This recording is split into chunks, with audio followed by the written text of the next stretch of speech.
Assalamualaikum warahmatullahi wabarakatuh. Selamat, Anda telah menginjak pada materi pelajaran kedua, yaitu tentang iman kepada Allah dan juga iman kepada kitab-kitab Allah. Pada kesempatan ini, Bapak akan menjelaskan dalam video kali ini. Kalian harus menyimak terlebih dahulu video ini, baru bisa melanjutkan langkah pada berikutnya. Video kali ini akan membahas tentang bagaimana cara mengenal Allah Subhanahu wa Ta'ala dan juga bagaimana beriman kepada kitab-kitab Allah. Di sini ada materi tentang mengenal Allah Subhanahu wa Ta'ala melalui Asmaul Husna. Nah, sudah menjadi kebiasaan kan kalau misalkan kita itu harus sayang terhadap apa yang kita kenal. Seperti mengenali orang, hewan, tumbuhan, dan juga benda alam lainnya. Ya, karena itu adalah bentuk daripada iman kepada Allah dan juga iman kepada kitab Allah.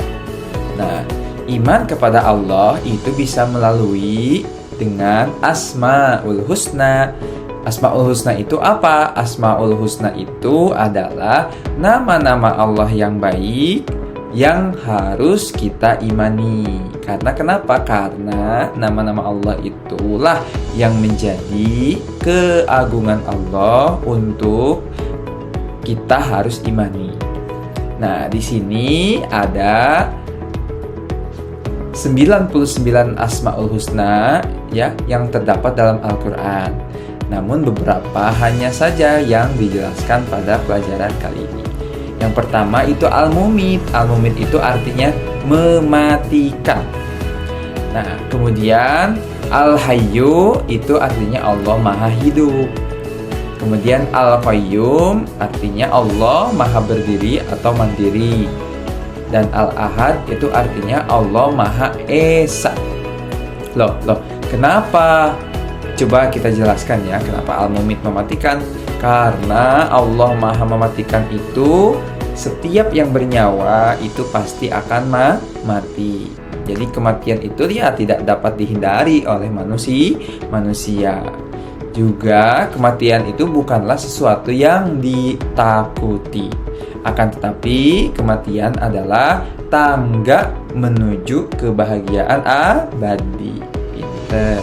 Kemudian yang kedua, Al-Hayyu, Allah Maha Menghidupkan, Allah Maha Hidup. Karena Allah itu kekal selamanya. Ya, kekal selamanya. Ya Allah, ya Hayyu. Wahai Tuhan yang Maha Hidup, hidupilah kami dalam keselamatan dan kemanfaatan.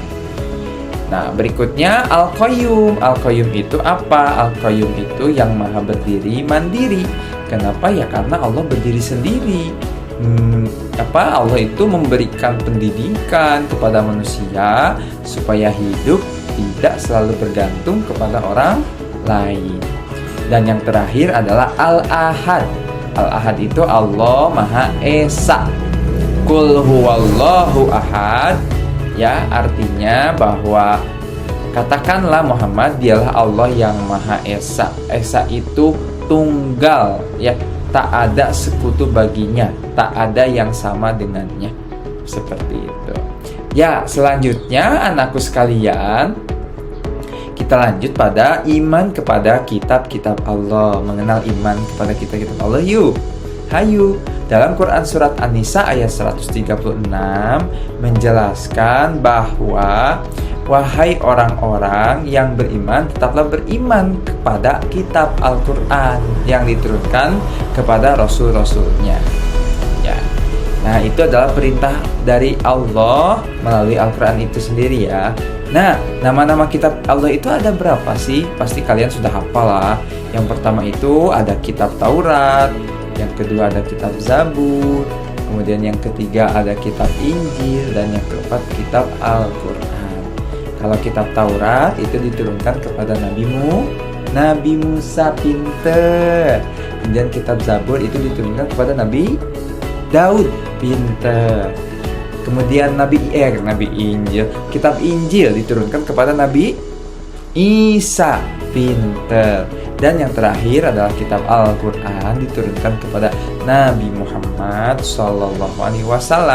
Oleh karena itu, kita harus beriman kepada semua kitab yang ada, yang dijelaskan dalam Al-Quran. Tentu kita sebagai orang Islam harus mengimani semuanya dan juga harus tahu kitab Al-Quran sejelas-jelasnya.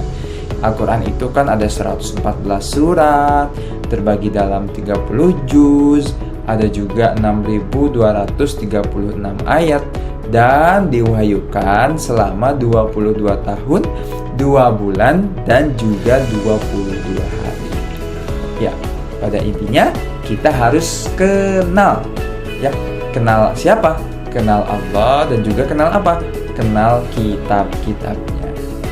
Ya, mudah-mudahan apa yang Bapak sampaikan dalam video kali ini kalian sudah paham.